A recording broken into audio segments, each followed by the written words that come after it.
शिव पुराण विदेश्वर संहिता 15वां अध्याय। देश काल पात्र और दान का विचार।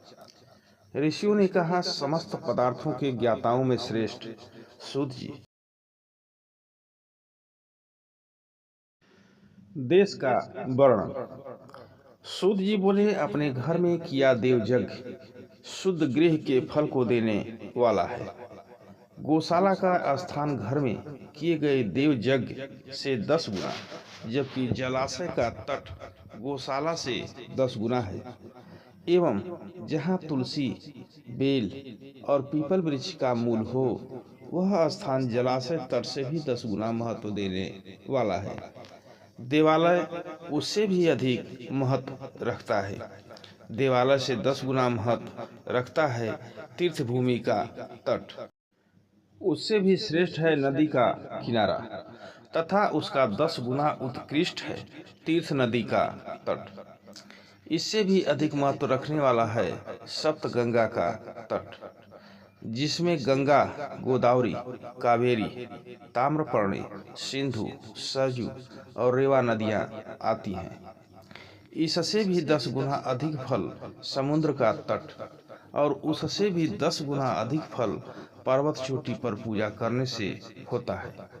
और सबसे अधिक महत्व का स्थान वह होता है जहाँ मन रम जाए। काल का वर्णन। सतयुग में यज्ञ, दान आदि से संपूर्ण फलों की प्राप्ति होती है। त्रेता में तिहाई, द्वापर में आधा, कलयुग में इससे भी कम फल प्राप्त होता है। परंतु शुद्ध हृदय से किया गया पूजन फल देने वाला होता है। इससे 10 गुना फल सूर्य संक्रांति के दिन, उससे 10 गुना अधिक फल तुला और मेघ की संक्रांति में, तथा चंद्र ग्रहण में उससे भी 10 गुना फल मिलता है। सूर्य ग्रहण में उससे भी 10 गुना अधिक फल प्राप्त होता है। महापुरुषों के साथ में वह काल करोड़ों सूर्य ग्रहण के समान पावन है, ऐसा ज्ञानी पुरुष मानते हैं। पात्र वर्णन। तपोनिष्ठ योगी और ज्ञाननिष्ठ योगी पूजा के पात्र होते हैं, क्योंकि ये पापों के नाश के कारण होते हैं। जिस ब्राह्मण ने 24 लाख गायत्री का जाप कर लिया हो, वह भी पूजा का पात्र है। वह संपूर्ण काल और भोग का दाता है। गायत्री के जाप से शुद्ध हुआ ब्राह्मण पर पवित्र है। इसलिए दान, जाप, होम और पूजा सभी कर्मों के लिए वही शुद्ध पात्र है। स्त्री या पुरुष जो भी भूखा हो, वही अन्नदान का पात्र है। जिसे जिस वस्तु की इच्छा हो, उसे वह वस्तु बिना मांगे ही दे दी जाए, तो दाता को उस दान का पूरा फल प्राप्त होता है। याचना करने के बाद दिया गया दान आधा ही फल देता है।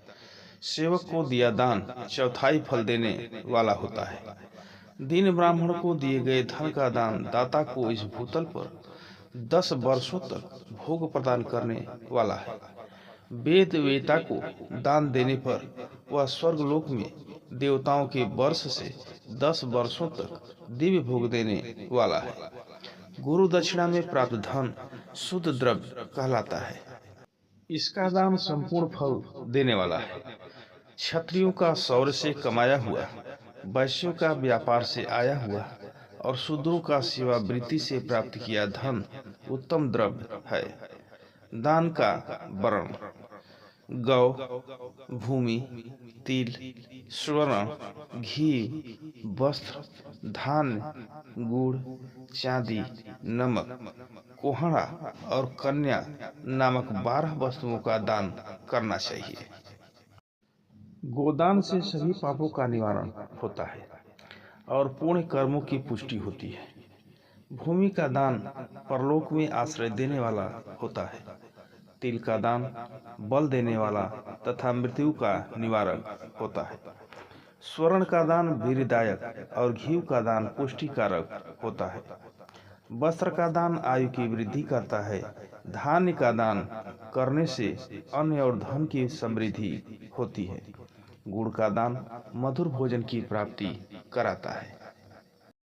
चांदी के दान से वीर की वृद्धि होती है। लवण के दान से खरस भोजन की प्राप्ति होती है। कोहड़ा या कुष्मांड के दान को पुष्टिदायक माना जाता है। कन्या का दान आजीवन भोग देने वाला होता है। जिन वस्तुओं से श्रवण आदि इंद्रियों की तृप्ति होती है उनका सदा दान करें। वेद और शास्त्र को गुरु मुख से ग्रहण करके कर्मों का फल अवश्य मिलता है।